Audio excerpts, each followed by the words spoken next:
Paul a déclaré que 2 ou 3 parlent, chacun à son tour. Que le Seigneur vous bénisse. Amen. Alors que nous tenons debout,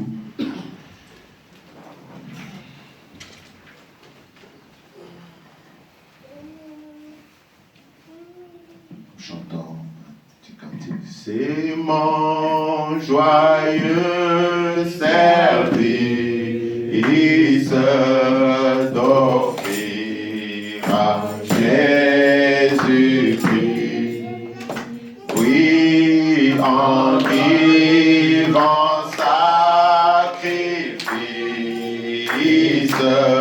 mon corps et mon esprit. Oui, accepte mon offrande, bien-aimé fils de Dieu, oui, et que sur moi descende la flamme du Saint-Dieu. Nous allons prier. Nous te remercions tant, Père Céleste, Seigneur Jésus-Christ, pour cette voix audible que nous avons écoutée, Seigneur Jésus. Nous croyons, Père éternel, Dieu Tout-Puissant, que Seigneur Dieu, nous sommes bénis pour l'avoir écouté, Père. Nous venons maintenant, Seigneur Jésus-Christ, à cette autre deuxième partie, Seigneur. Oh Dieu, tu sais que nous ne sommes pas dignes. Seigneur Dieu bien-aimé Père, si nous devons considérer, Seigneur Jésus-Christ, le messager lui-même, comment il a vécu avec crainte, oh Seigneur Dieu Tout-Puissant, comment Seigneur Dieu bien-aimé, il a été sérieux, comment Seigneur Dieu Tout-Puissant, Dieu de bonté, éternel notre roi, il s'est consacré, il s'est abandonné pour que ce message nous soit délivré, Père.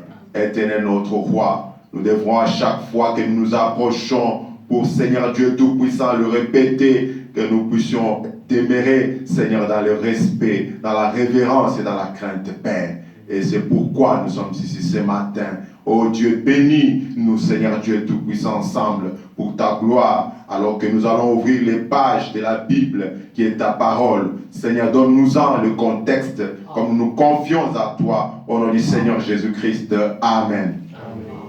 Alors que vous êtes debout, nous allons prendre dans le livre de Nombre de Moïse, parce que nous sommes toujours en train de parler de Moïse et de Moïse, Josué et Caleb.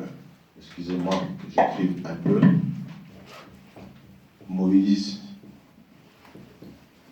Josué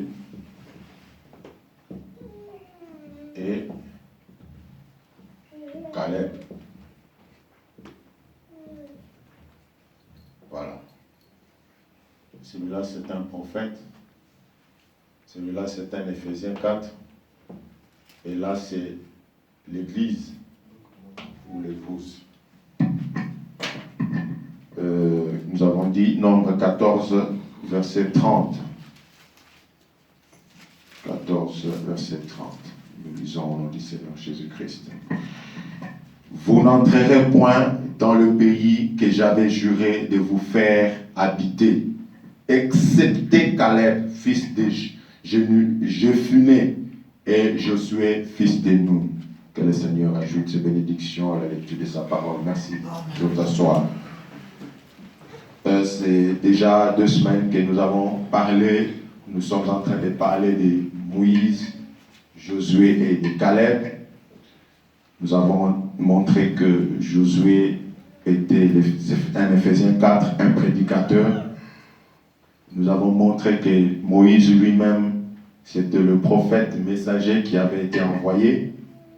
Et nous sommes à la dernière phase où nous voulons montrer aussi que Caleb, c'est le croyant du dernier jour.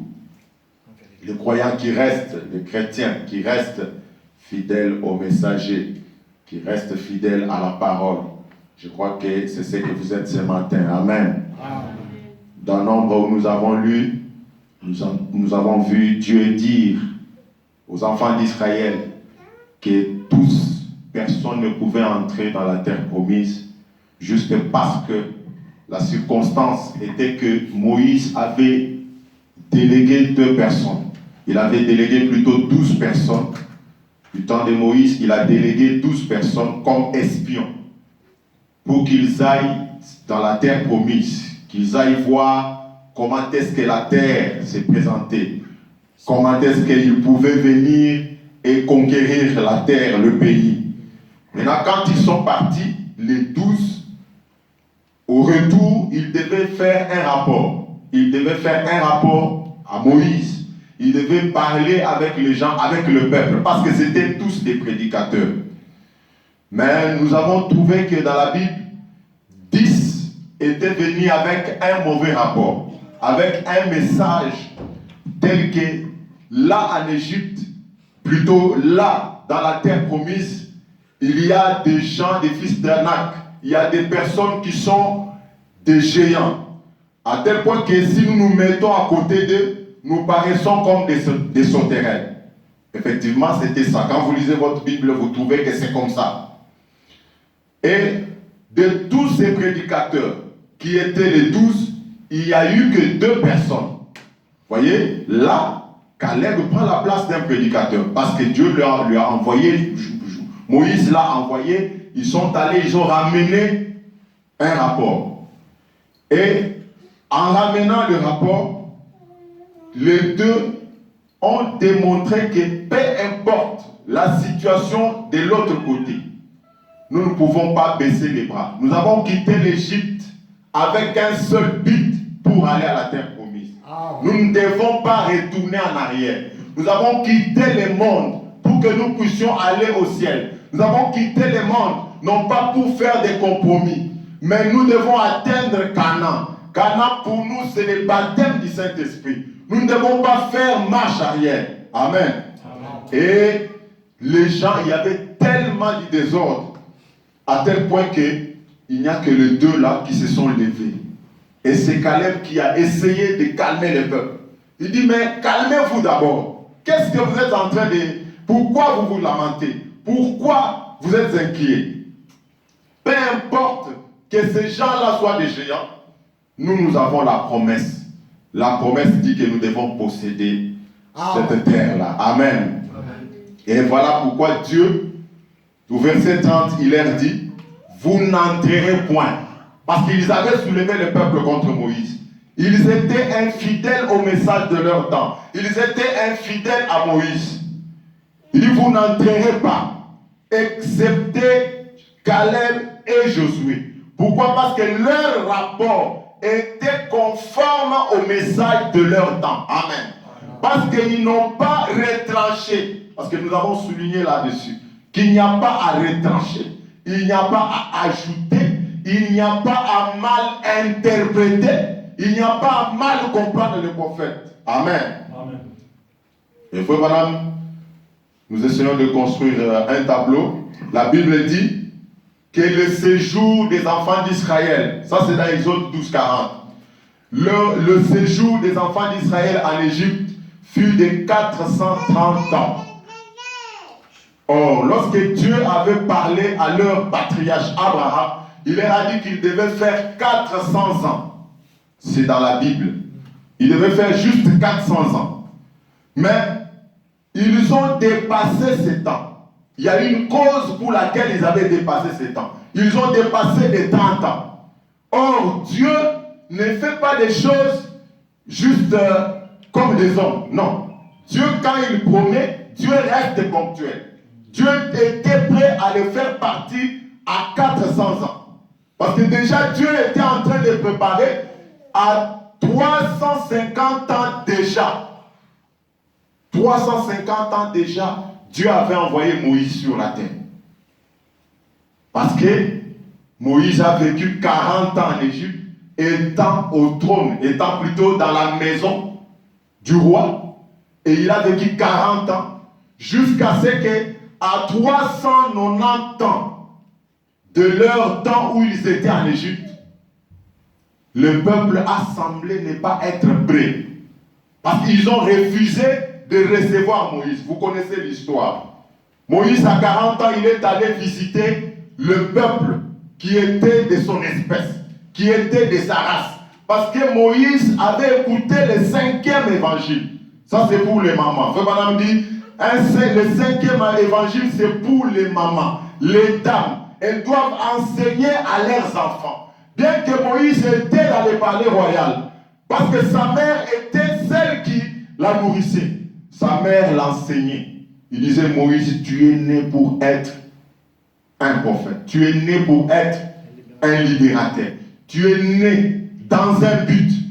Et Moïse écoutait ça chaque fois. Jusqu'à ce qu'il a atteint 40 ans. Moïse a compris que ce peuple-là qui vaudraient dans la boue, c'était son espèce. C'est alors qu'il est allé le voir. Vous connaissez dans la Bible, il a trouvé 2 personnes qui se battaient. Il y avait un juif et un égyptien. Et dans cette bataille, Moïse est venu, il a essayé de défendre, de venger son frère. Et il a donné la mort à l'Égyptien. Et le jour suivant, quand il vient, il trouve des Hébreux en train de se disputer. Moïse leur a dit, mais qu'est-ce que vous êtes en train de faire? Pour montrer que ces gens n'étaient pas prêts. Or, il fallait 10 ans encore pour que ça fasse exactement 400 ans. Pour que Dieu le fasse partir. Mais déjà, à moins de 10 ans, du jour de la date où il devait partir, le peuple n'était pas prêt. Et ils ont dit à Moïse, qui t'a placé chef entre nous? Tu veux me tuer comme tu as tué? C'est lui qui avait tort, un Hébreu. Il dit, tu veux me tuer comme l'homme que tu as tué hier? C'est alors que Moïse prend fuite, il s'en va. Amen. Nous allons essayer de voir un petit quelque chose, comment Frère Branham le dit, dans le respect, 15 octobre 61. Frère Branham dit, 57 paragraphe. Ensuite, il y a un autre homme dont j'aimerais parler. C'est un grand et puissant prophète du nom de Moïse. Le peuple d'Israël aurait dû comprendre, selon les Écritures, que Dieu allait les délivrer et les faire sortir d'Égypte. Mais aussitôt que Dieu y préparait son homme et lui envoyait en Égypte, ils n'eurent aucun respect pour lui. La personne là qui parlait à Moïse, c'était sans vraiment pas, il n'avait pas du respect pour Moïse. Frère Branham dit, ils les repoussèrent et dirent, nous tueras-tu comme tu as tué l'Égyptien? À cause de cela, ils durent rester dans l'esclavage pendant une période supplémentaire. 40 ans encore de plus. Ça, nous avons dit que quand Moïse a atteint 40 ans, il était né à l'an 350 du temps où ils étaient esclaves. À 40 ans, c'était 390 ans. Et ils ont refusé de le recevoir. Ils ont manqué du respect. Et Dieu leur a ajouté 40 ans de plus. Le temps que Moïse a fait dans le désert. Donc quand vous ajoutez 40 ans, 390, ça fait exactement 430 ans de plus. Il y a Ophélie. Juste parce qu'ils n'ont pas compris que l'homme qui était là, c'était la personne qui devait le faire partir de l'esclavage. Amen. Soyons ensemble, écoutez. 40 ans. Ils restaient dans l'esclavage parce qu'ils refusaient de rester, de respecter le libérateur qui était venu pour les délivrer. Cela les réduisit de nouveau en esclavage. Donc si quelqu'un ne comprend pas le temps de Dieu, il va continuer à sombrer dans les péchés parce qu'il ne comprend pas. Or, les hommes spirituels doivent être tellement attentifs et comprendre. Écoutez comment Frère Branham dit, il continue. Non pas parce qu'il dit, cela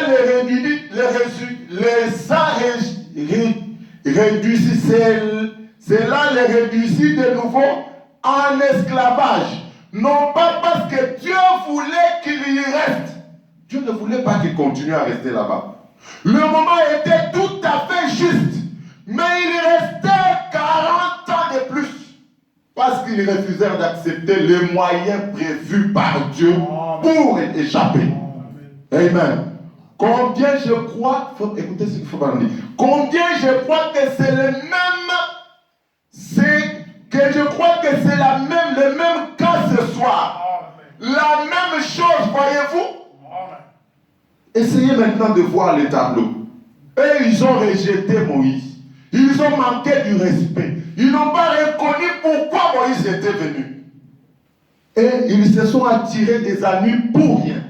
Ils ont encore ajouté 40 ans supplémentaires. Pourquoi? Parce qu'ils n'étaient pas prêts. Mais Dieu était déjà prêt. Amen. Amen. Dans les Actes 7, on dit 25. Ils pensaient que ses frères comprendraient que Dieu leur accordait la délivrance par sa main. Ça, c'est Paul qui parle dans les Actes des Apôtres. Moïse pensait que les gens comprendraient que sa présence, c'était pour que Dieu les délivre. Mais ils ne comprirent pas. 34, verset 34. J'ai vu la souffrance de mon peuple. Maintenant, Moïse dans le désert, vous connaissez ce que Moïse était allé faire dans le désert. Pendant qu'il était dans le désert, il rencontre l'ange. Il voit le feu sur le buisson. Et l'ange lui parle, Dieu lui parle. Pendant la conversation, Dieu lui dit, j'ai vu la souffrance de mon peuple qui est en Égypte. J'ai entendu ses gémissements. Mais Dieu était toujours déterminé. Même si le peuple les repoussait, Dieu était déterminé à les sortir de cet état-là. Et Dieu dit que j'ai entendu le gémissement. Je suis descendu pour délivrer. Dieu est descendu pour délivrer, n'est-ce pas? Vous vous rappelez de la parabole du songe que nous avons vu, le frère Branham, n'est-ce pas? Où Jésus-Christ est descendu pour délivrer. C'est ce que nous lisons ici. Il est descendu pour délivrer, mais au lieu que Dieu aille lui-même délivrer, il dit, maintenant, va, je t'envoie en Égypte. Amen. Donc, quand vous rejetez les prophètes, quand vous rejetez un messager, un envoyé de Dieu, vous êtes voué à rester dans l'esclavage. Amen. Nous prenons toujours le respect au paragraphe 71.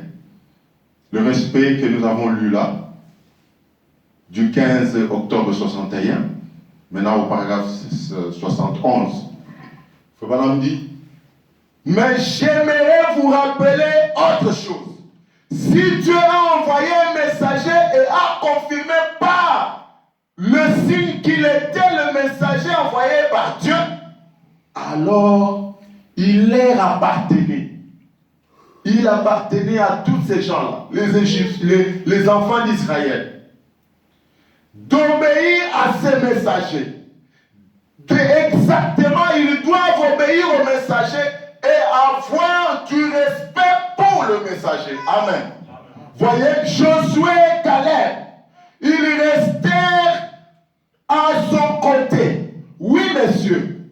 Quoi que Moïse fût, il fallait aussi que Moïse ait raison.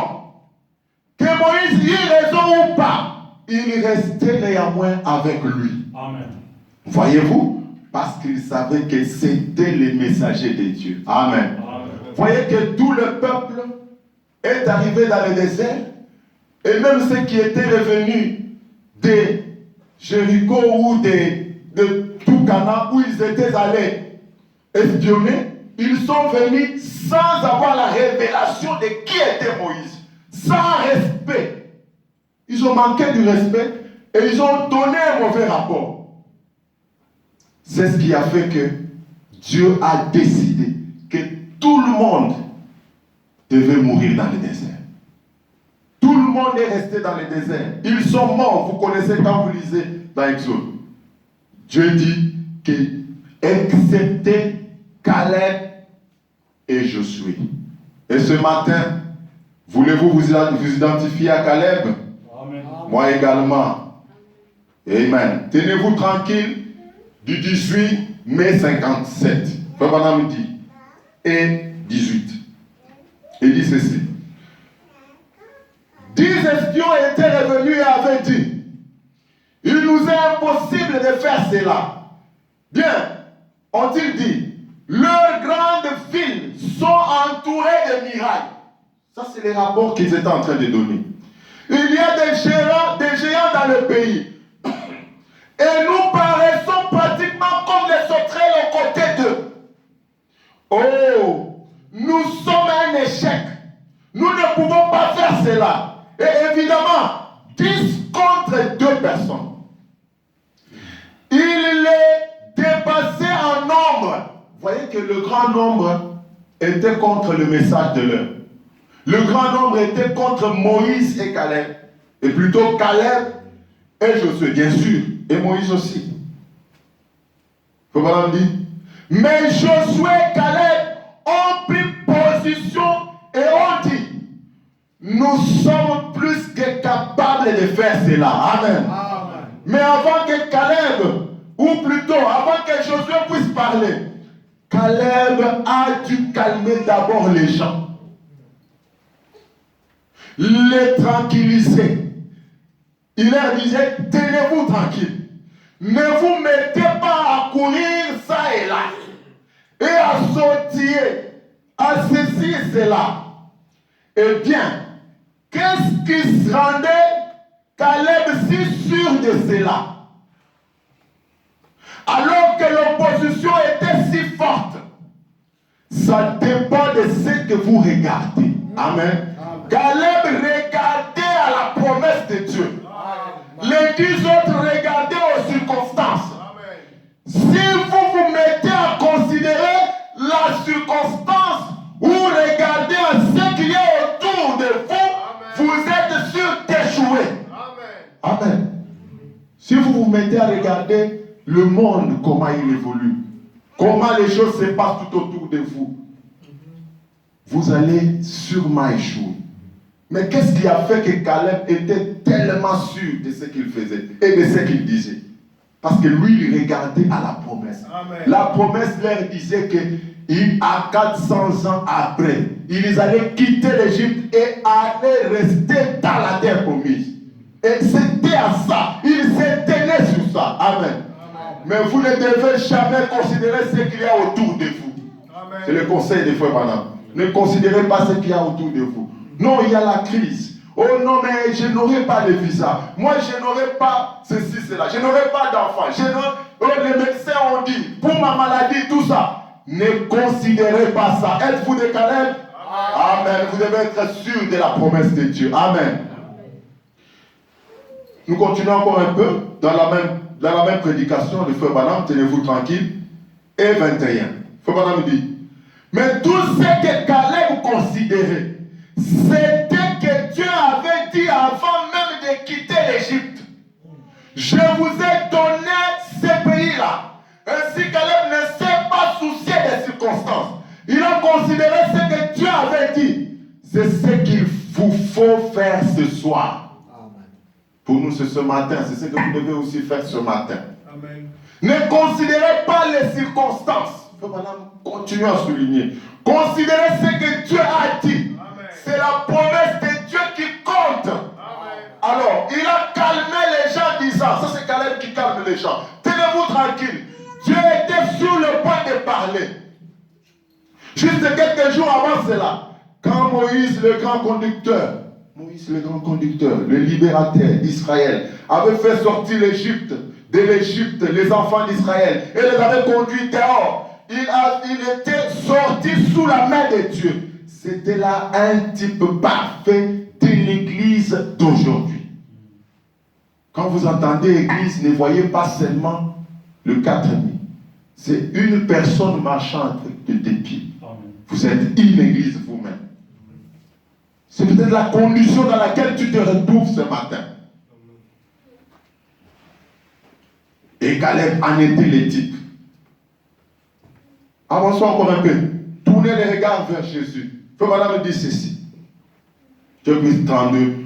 Or, nous croyons au même évangile, tel quel, comme la Bible est écrite. Il est parfaitement bien ajusté. L'évangile est parfaitement bien ajusté. Et si l'arme à feu est ajustée avec précision et bien réglée, alors si le coup frappe la cible la première fois, il frappera la deuxième fois et la troisième fois. Amen. Toutes les fois que cette arme, cet évangile va viser une cible, cela ne manquera jamais. Amen. Toutes les fois que Caleb qui a cru à la parole de Dieu, les Caleb du temps de Moïse, les Caleb ont existé. Ce n'est pas seulement parce qu'il fallait porter le nom de Caleb, mais il était le type de toutes les églises qui viendraient dans le fil du temps. Comme ceux qui sont ici ce matin. Amen. Évoluons encore. Kades Barnea, prêché le 27 juillet 56 et 29. Faut pas me dire.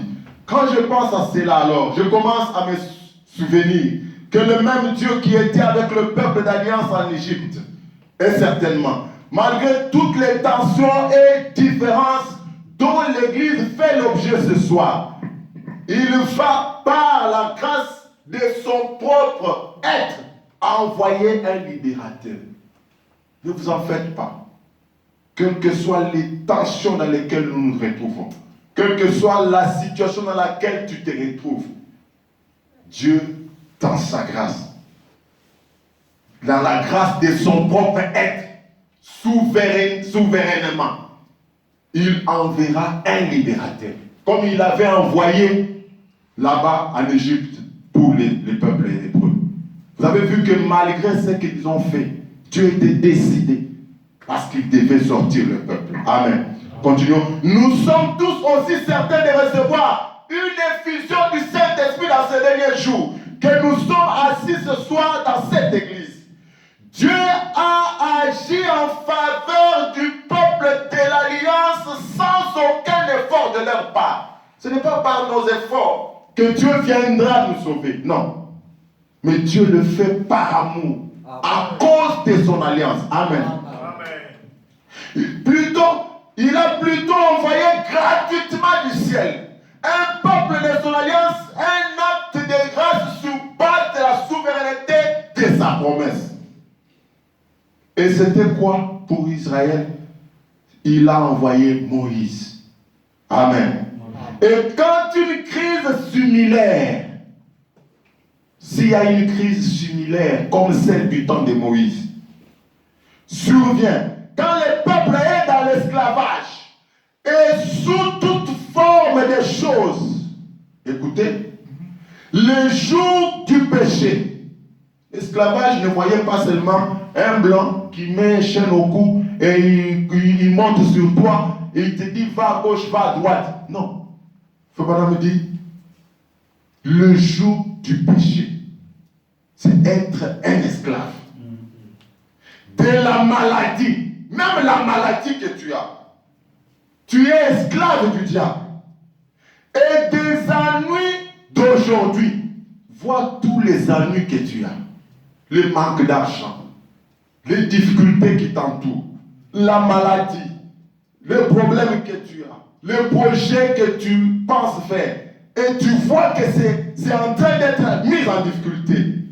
Tout ça là. Il dit, il est tout aussi certain d'envoyer Jésus-Christ pour la seconde fois, comme il avait envoyé Moïse la première fois. Amen. Quand la crise est survenue, Dieu a agi selon la grâce souveraine. Amen. Vous comprenez ça? Dieu envoie Moïse, mais il envoie Jésus pour la seconde fois, comme il avait envoyé Moïse là-bas. Si vous avez compris quelque chose là, nous avions dit que Moïse n'a pas écrit la Bible de lui-même. C'était Jésus qui était l'auteur, qui était l'inspirateur. Amen. Amen. Donc c'est Jésus qui était à Moïse. C'est que même Fobana me dit que lorsque Moïse a eu tellement de problèmes avec le peuple, Dieu s'est fâché. Dieu dit, Moïse, retire-toi, j'ai détruit tout de suite ce peuple. Moïse dit, il donne maintenant un conseil à Dieu. Et vous pouvez imaginer, un homme qui donne conseil à Dieu, il dit, Seigneur, je vois que ce que tu dis là, je ne suis pas d'accord. Tu sais pourquoi? Parce que les gens vont dire que tu as eu seulement la force de les sortir de l'Égypte, mais tu as manqué la puissance de les conduire. Dieu se gratte un peu la tête et dit, ah bon? Moïse a raison. Et Dieu lui dit, Moïse lui dit, si tu penses les tuer, commence d'abord par moi. Dieu comprend que c'est Moïse ici, c'est moi qui l'ai appelé. Si je l'ai détruit, c'est fini.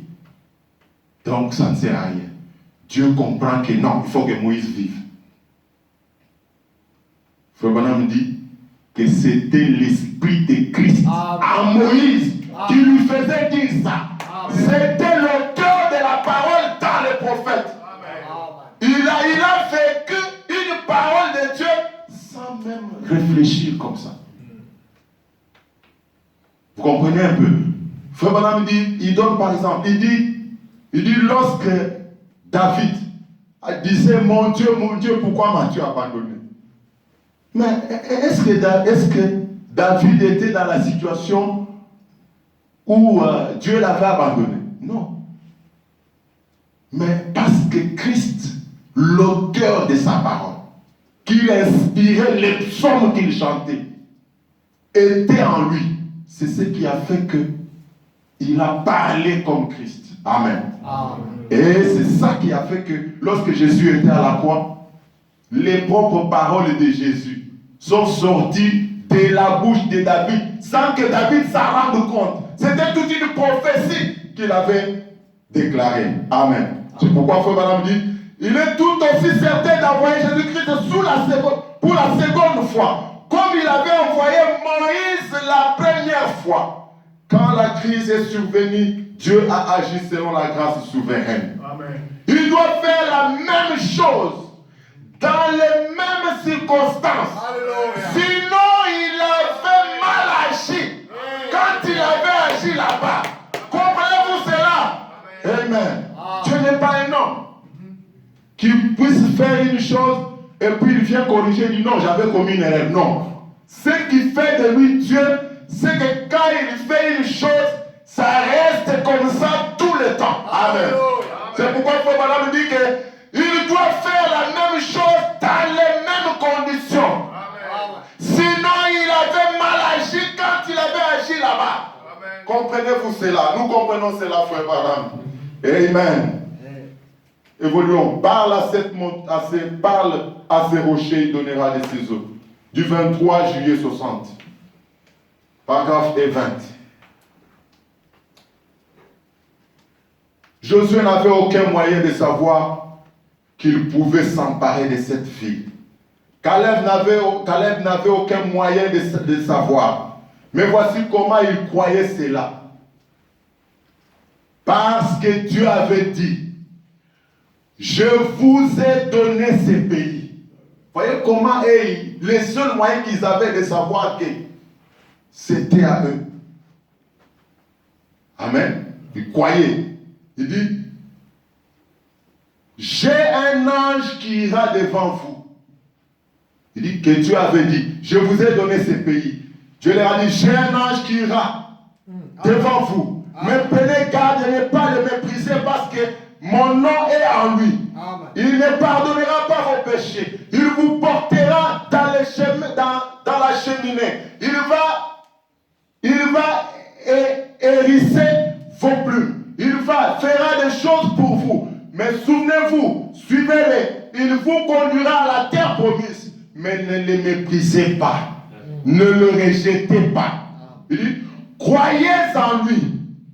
Bon. Et puis nous remarquons que lors du voyage, Josué se rendait compte qu'il avait vu ces grands dieux vivants. Là, dans cette colonne de feu, accomplir toutes sortes de miracles. Caleb et lui avaient vu cela.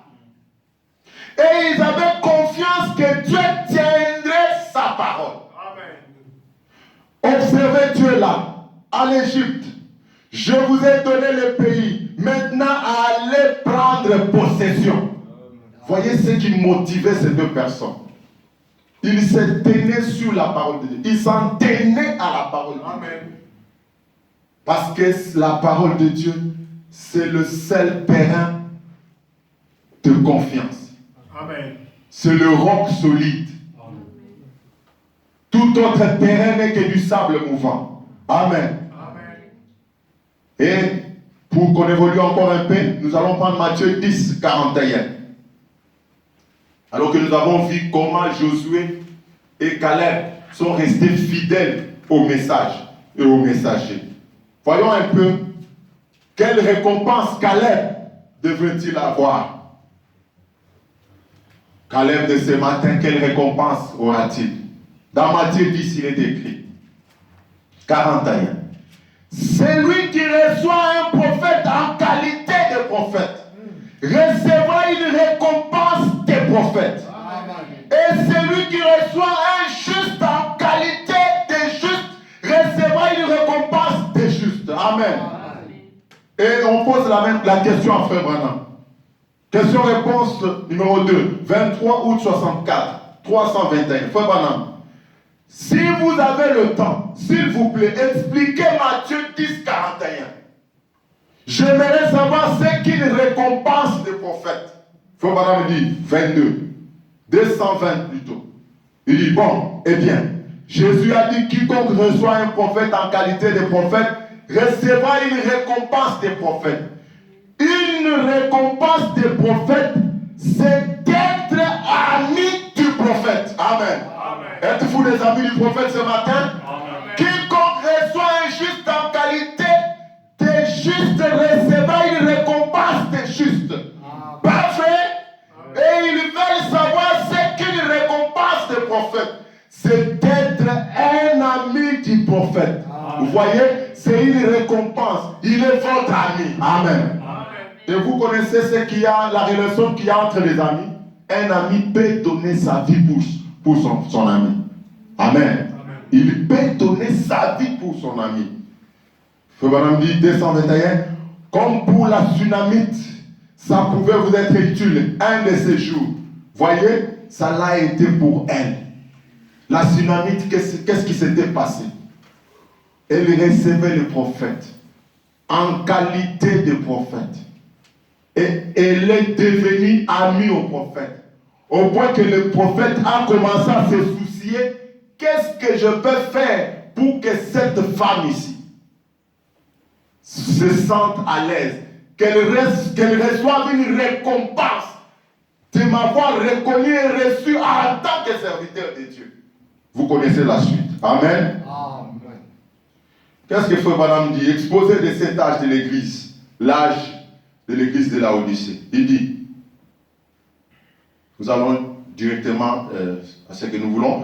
Une fois encore, Dieu va révéler la vérité, comme il a fait à Paul, au jour du 7e messager, au jour de l'âge de Laodicée. Ce messager révélera les mystères de Dieu, comme ils ont été révélés à Paul.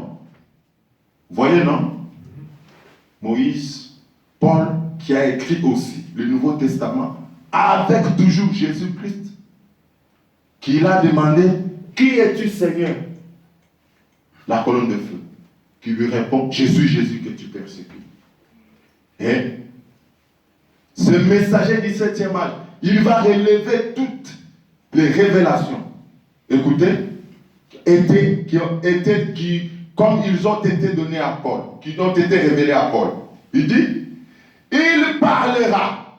Ceux qui recevront ces prophètes, en son nom, recevront les effets bénéfiques du ministère de ces prophètes. Voilà la récompense du prophète. Ceux qui reçoivent le prophète, ceux qui ont du respect, ceux qui acceptent le message, qui le reçoivent en tant que serviteur de Dieu, ils reçoivent les effets bénéfiques. Et ceux qui l'écouteront, vous l'avez écouté ce matin, n'est-ce pas? Seront bénis. Ils feront partie des 7 épouses du dernier jour. Ce dont il est dit dans Apocalypse 22, 17. Amen. L'esprit et l'épouse disent, viens, le grain de blé, le blé épouse, qui était tombé en terre, admissé est devenu le bleu parole de l'origine. Que Dieu soit loué à jamais. Oui, écoutez le prophète de Dieu authentifié par Dieu. Vous devez écouter le prophète authentifié par Dieu, qui vient dans ces derniers âges. Ce qu'il dit de la part de Dieu, l'épouse le dira aussi. L'esprit, le prophète et l'épouse diront tous la même chose. Amen. C'est la même chose. Il dit l'esprit. La colonne de feu. L'esprit. Le prophète et l'épouse que nous sommes. Croyant à ce message. Qui a reçu ce messager. Il est dit dans l'Apocalypse, ils diront la même chose. Ils auront exactement le même langage. Le langage qu'ils ont, c'est le langage du messager. Amen. Et ils diront, aura déjà été dit dans la parole. On évolue encore un peu. Le mariage et le divorce, 21 février 65. Frère Branham dit 39. Et à peu près à ce moment-là, nous avons vu qu'il y a une récompense lorsque vous recevez ce message. Amen. Maintenant, je veux vous faire voir une autre récompense.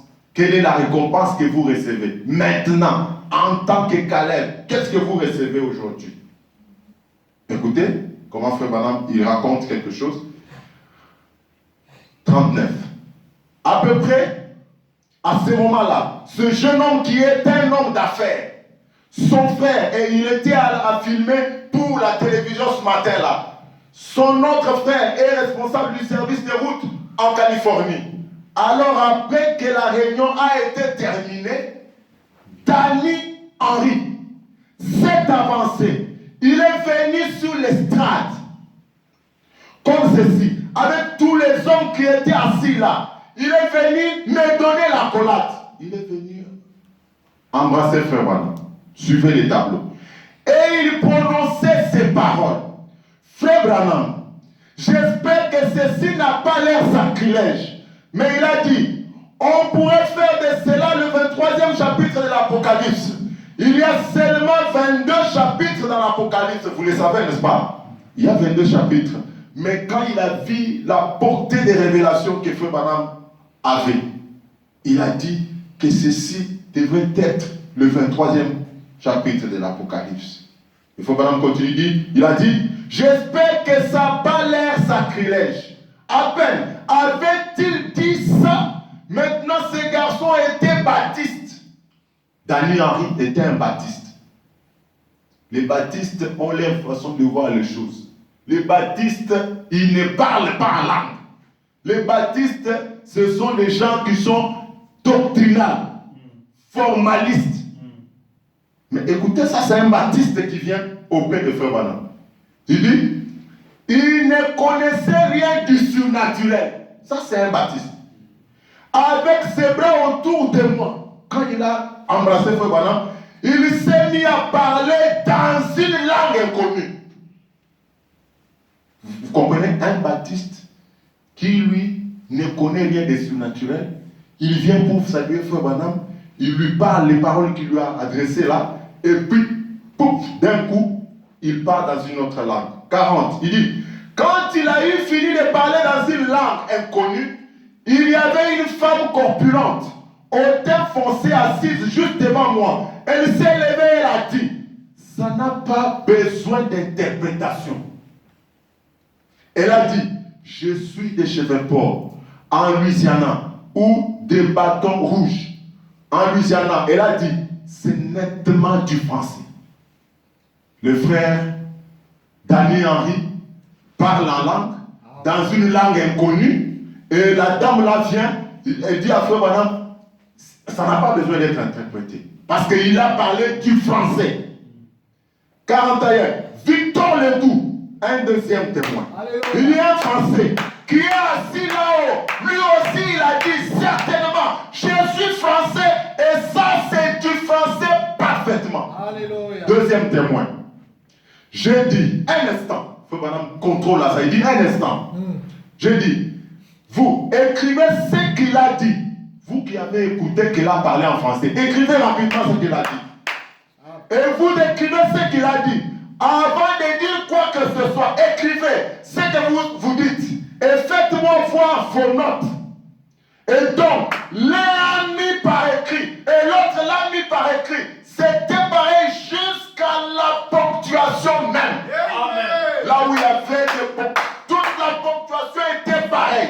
43. Et puis, à peu près au même moment, alors qu'ils apportaient leurs notes, les deux là, un jeune homme blanc de belle prestance s'est avancé du fond de la salle. Il n'y avait pas assez de place pour qu'il puisse s'asseoir. Il était debout au fond.